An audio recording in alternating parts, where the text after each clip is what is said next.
Hi everyone, good morning. Time for music again. I'm here again with you. Excited to be here. All right, we have a lot to do as usual in music. So our plan for today is that we're going to learn more of Hine Baha Shalom, which was that one of the fun songs we learned last week with a ba-da-dum, ba-da-dum, right? The fun part, the ba-da-dum. Remember I told you that's my favorite part? Okay, so then we're going to learn more about Beethoven's life and listen to some of his beautiful, most famous music that he wrote. He's such a super famous composer. And then we will play more of the listening game. Okay? All right. Let's get started with Hine Baha Shalom. This is a very unusual song because it starts with the chorus. And most songs start with the verse and then the chorus and then the second verse and then the chorus. It's more of that is the usual pattern. But this song starts with the chorus, the pismon. So let's go over the chorus again. And then remember I told you we would learn the first verse? That's what we're going to do. All right. So let's do echo on the chorus. And then we will learn the verse number 1. Okay. Echo. Then you know what? Let's do echo on the chorus, then the chorus together, and then we'll do echo for the first verse, okay? All right. All right, here we go. My turn first, right? Hine Baha Shalom, ba-da-dum, ba-da-dum. Your turn. Hine Baha Shalom, ba-da-dum. Good. Hu yatsa l'darko shel shom, ba-da-da-dum. Your turn. Hu yatsa l'darko shel shom, ba-da-da-dum. Hu karov, hu karev kol yom, ba-da-da-dum. Your turn. Hu karov, hu karev kol yom, ba-da-da-dum. Hine Baha Shalom. Good echoing. Let's do the chorus together now. No more chopping it up into little pieces, okay? No more echo. All together. Hine Baha Shalom, ba-da-dum, ba-da-dum. Good. Hu yatsa l'darko shel shom, ba-da-da-dum. Hu karov, hu karev kol yom, ba-da-da-dum. Hine Baha Shalom. Okay, first verse, as promised. Here we go. Echo. Kriyato kvar mikal gelet.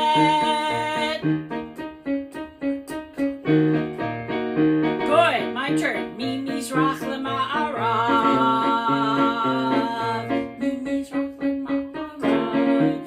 Good echo. Hine hu dofek badelet. Your turn.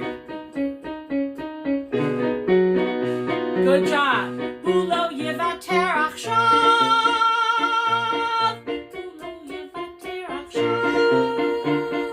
Good, chorus all together with me. Hine Baha Shalom, ba-da-dum, ba-da-dum. Hu yatsa l'darko shel shom, ba-da-da-dum. Hu karov, hu karev kol yom, ba-da-da-dum. Hine Baha Shalom. Good job. Okay, we'll go over the first verse again next time and learn the second verse. It's a great song. I love the ba-da-dum, right? Isn't that a cool part? Okay, so let's keep going with Beethoven's life, all right? Now, what's interesting about Mr. Beethoven is that he, not only did he perform, this is just like Mozart also, he performed, but he became more famous for all of his beautiful music. That's what started to make him the most famous, and that's very special. He's very talented. Okay, so what we know that he stayed in Vienna, Austria for the rest of his life. Remember, he was born in Germany, but then he moved to Austria and stayed there. He also, we listened to the first published work that he had, the first published music was the trio that we listened to last week, right? And we listened to Rage Over the Lost Penny for piano, the very fast, furious one, okay? So Beethoven started to become famous, more famous, right around now. He was like early 20s, traveling to places like Prague and Pressburg. Those were famous European cities. He wrote much chamber music. The trio that we listened to, right, with the violin, cello, and piano, was chamber music. There could be more instruments than 3, right, for chamber music. But it's always a small group of instruments. And in 1800, he gave his first public concert. All right. He conducted his first symphony. How many symphonies did he write? I think we talked about this last time, right? He wrote 9 symphonies. He conducted his own first symphony with all the orchestra, as well as the septet. The septet it's 7, sept means 7. So it's a 7-part thing, work of music. Beethoven he wrote his most famous piano sonata. What's a piano sonata? It is a work for solo piano. It's music that's written just for the piano. It usually has 3 or 4 movements. That's 3 or 4 parts. And so the Moonlight Sonata, it got the nickname the Moonlight Sonata, was piano number 14. And it actually, he wrote it for someone that he really liked a lot named Giulietta. So we are going to actually listen to the piano sonata called the Moonlight Sonata. And right now, it's lovely. The reason it got the nickname Moonlight Sonata is it's so calm and it's so beautiful. It makes you think of the moon shining like on the water at night. And you will see just how beautiful it is and why it is one of his most famous sonatas. All right, here we go. I'm going to turn it up so you can hear.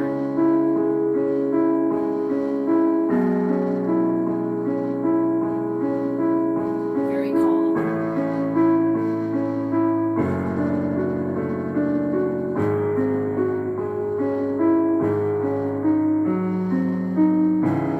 Beautiful, right?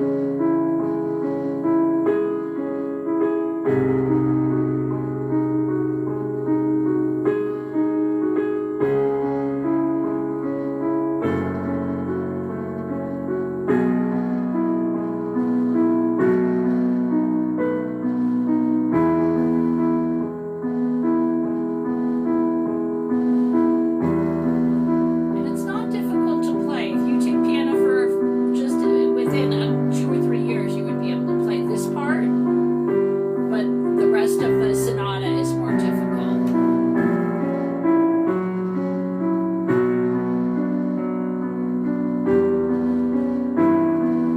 You may have heard it before.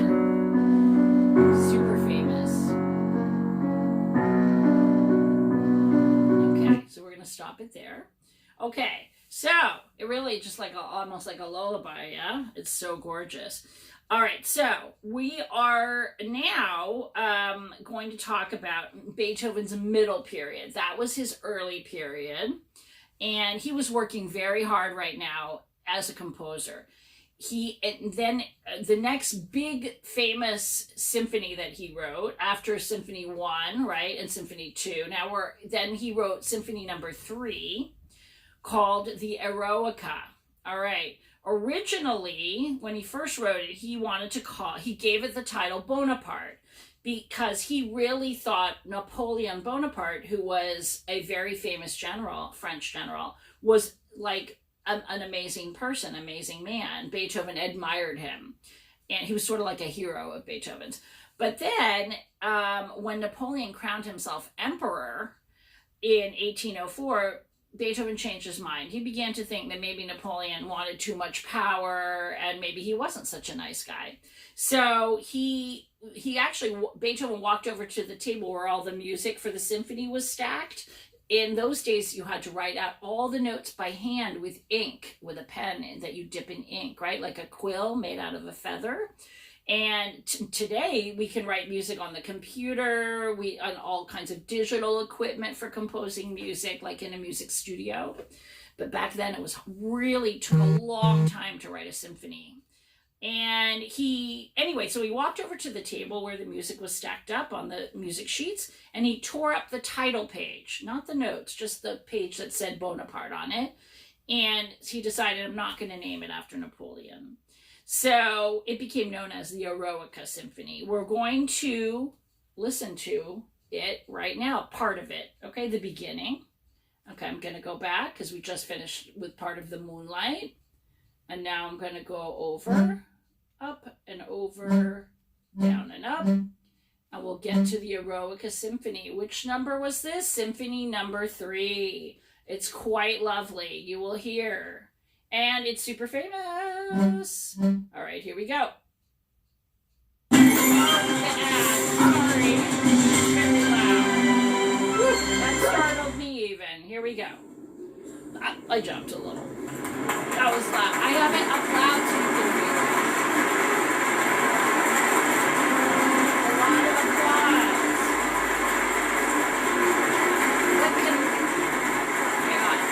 The conductor of the orchestra is Leonard Bernstein. You remember we learned about Leonard Bernstein. Very famous Jewish composer.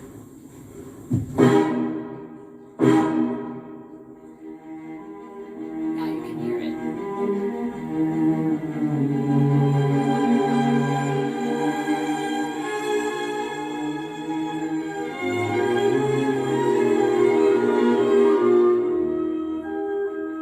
That's the clarinet.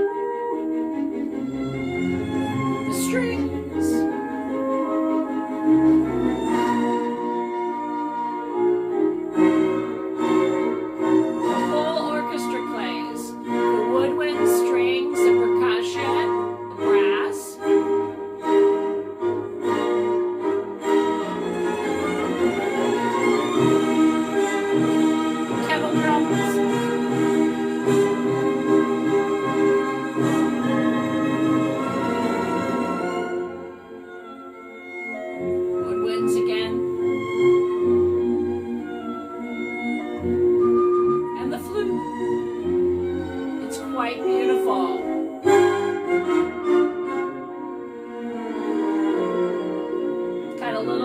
Swing like a waltz to it, right?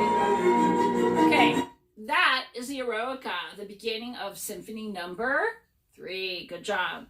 All right, so in 1805, he wrote his only opera.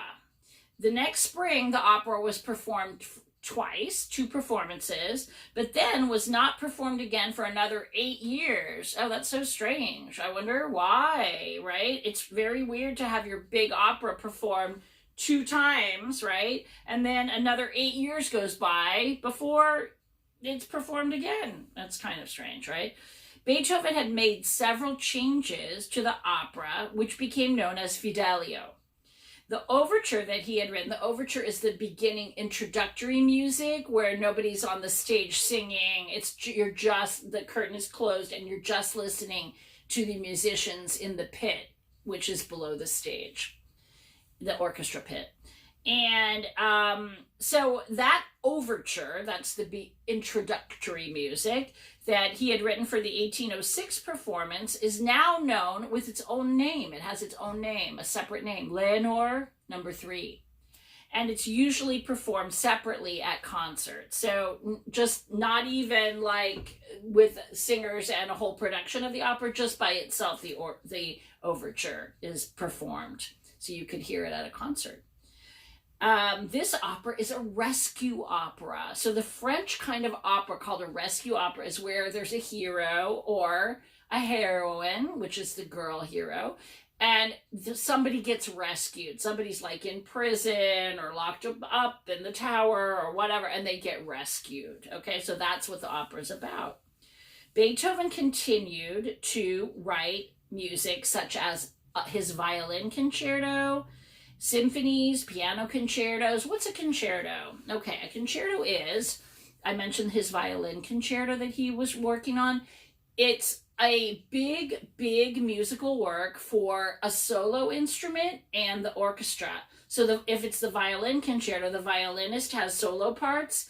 And then the orchestra has parts by itself, and then they play together. Okay, so that's called a concerto. There's always a featured solo instrument. Sometimes there's 2 piano concertos, right? So it's the orchestra and 2 pianos, but mainly it's usually 1.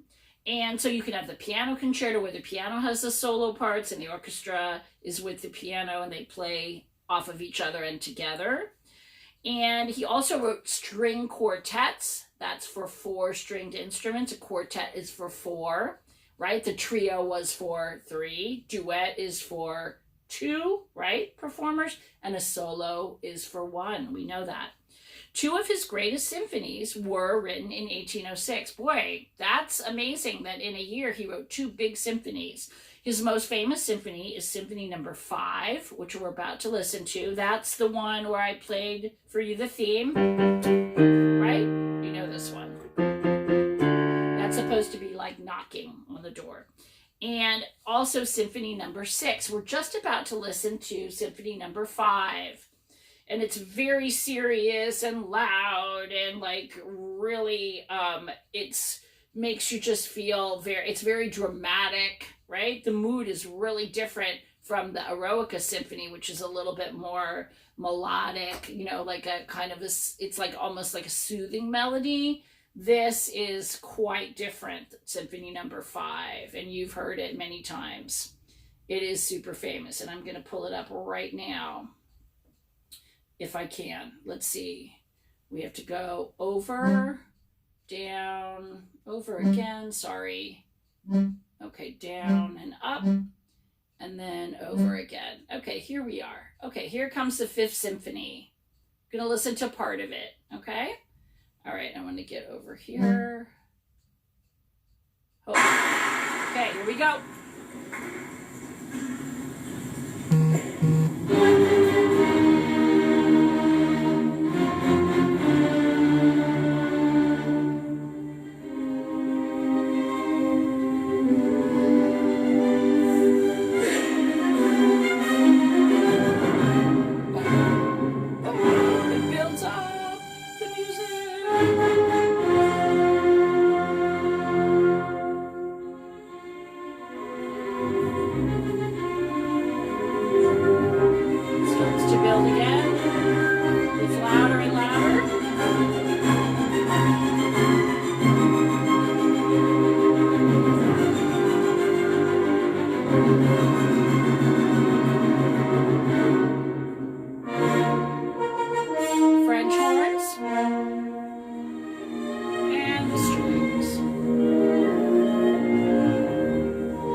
Pastoral Symphony, which we're just about to listen to, is completely different mood. It's very flowy and soft, and it's nicknamed the Pastoral Symphony, Symphony Number 6, because it makes you think of rolling hills with green grass everywhere, and it's the morning time, and the sheep are grazing all over the hillside, eating the grass, and it's so peaceful. It's completely opposite mood-wise from Symphony Number 5, and we're going to see why that is right now. You'll hear it's completely different. Okay, down and up and over the Pastoral Symphony. Okay, here we go. I'm going to make sure. Oh, here comes the ad. DIY doesn't have to be difficult. With Walmart, okay, skip ad. Here we go. All right, Pastoral Symphony.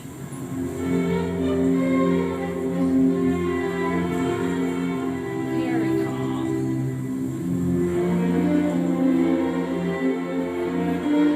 Lovely.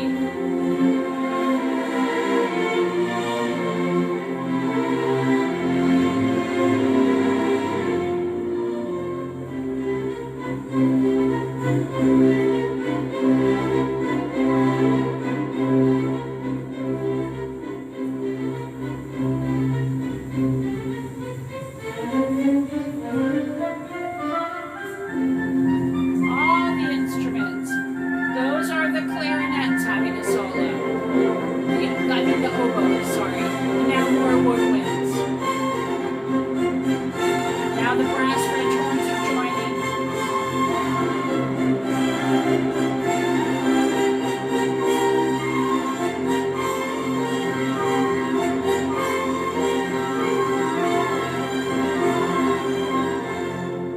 It's so peaceful.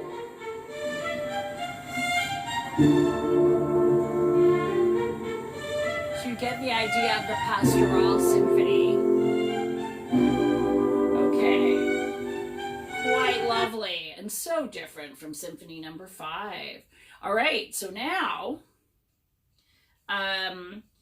we are going to tell you, I am going to tell you that Piano Concerto Number 4 and 5 came next, and Number 5 has a special nickname of the Emperor Concerto. He earned money, Beethoven earned money, by pleasing the aristocrats. Remember the noblemen, like the dukes and lords and duchesses and everybody, dedicating works to them in return for fees. That means he would write, he said to Prince so-and-so, I'm going to write you a wonderful piece of music. And Prince so-and-so would say, okay, I'm going to give you money to do that, because that's how Beethoven was able to like buy food and make a living for himself, right? Okay, so he also sold his music to publishers. Occasionally, sometimes he earned money from concerts, giving concerts. It was not a regular income, all of this, though. Sometimes there would be a lot of money coming in, sometimes nothing. So it's like a roller coaster. He was not able to get the job that he really wanted during this time, which is called the Kapellmeister, to the emperor, which means he would have been in charge of all the emperor's music and concerts and writing music for the emperor. He would have been the emperor's main music guy, okay? But he didn't get this job. That was disappointing for him. In 1809, 3 rich aristocrats, the Archduke Rudolf, Prince Lobkowitz, and Prince Kinsky, gave him an income for the rest of his life as long as he would agree to remain in Vienna, to stay living in Vienna. And he said, okay, of course, that's no problem. Now, this meant that Beethoven did not have to worry anymore so much about money. So that was really wonderful. He was happy. Okay, so now I promised a little bit of the listening game, which is what we're going to do next. And next week we will keep going. That is Beethoven's middle period. We're going to get to his later period next week and listen to some more of his amazing music. Okay, so here we go with our listening game. We have second, honk, honk, blurry, blurry, blurry. Does it sound so pretty? Only 2 notes apart. Okay, we have fourth, right? Or, right? Fourth, 4 notes apart. Fifth, twinkle, twinkle, or 8 notes apart, like octopus, octave. C to C, or A to A, or G to G, from the musical alphabet of A, B, C, D, E, F, or G. Only 7 letters of the musical alphabet to choose from. Okay, so close your eyes. You have 4 choices: second, fourth, fifth, or octave. Here's your first one. Close those eyes. I'm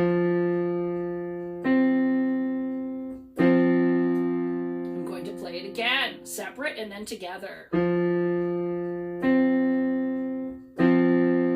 You may open them. What do you think? Second, fourth, fifth, or octave? What's your guess? Were you listening? Did you say fifth? Good. Twinkle, twinkle, little star. Good. All right. And if you didn't get the right answer, it's okay. We have more choices, more chances coming up. Okay? All right. Here we go. Close your eyes.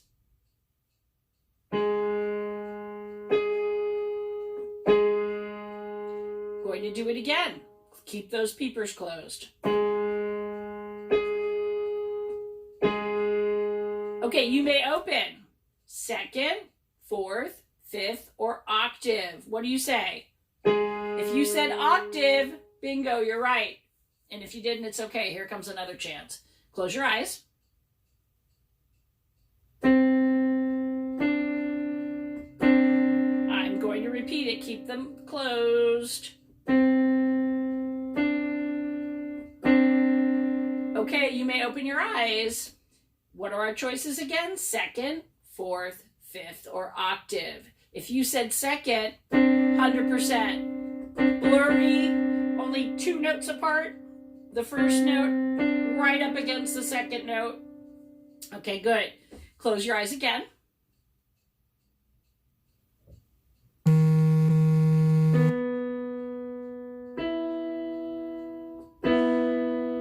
Keep your eyes closed. I'm going to repeat it.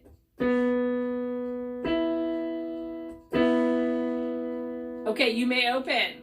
If you said fourth, you are right. Or Here Comes the Bride, whichever song you want to use for that. 2 choices of song for fourth. Okay, here's another one. Close your eyes.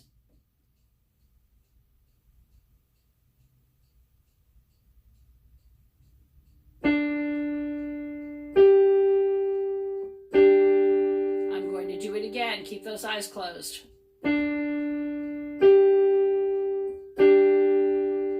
Okay, you may open. Second, fourth, fifth, or octave. I did a fourth again. Did you say fourth? You're right. Or, right? Oh, I did a tricky thing on you, didn't I?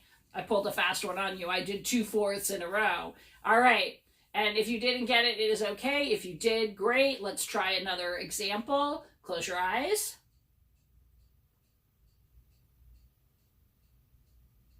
I'm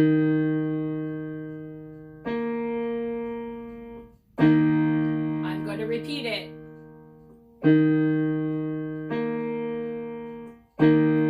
You may open your eyes. All right, second, fourth, fifth, or octave. If you said fifth, good for you. Fifth, ba-bum, twinkle, twinkle. All right, let's do another one. Close your eyes. No peeking. We're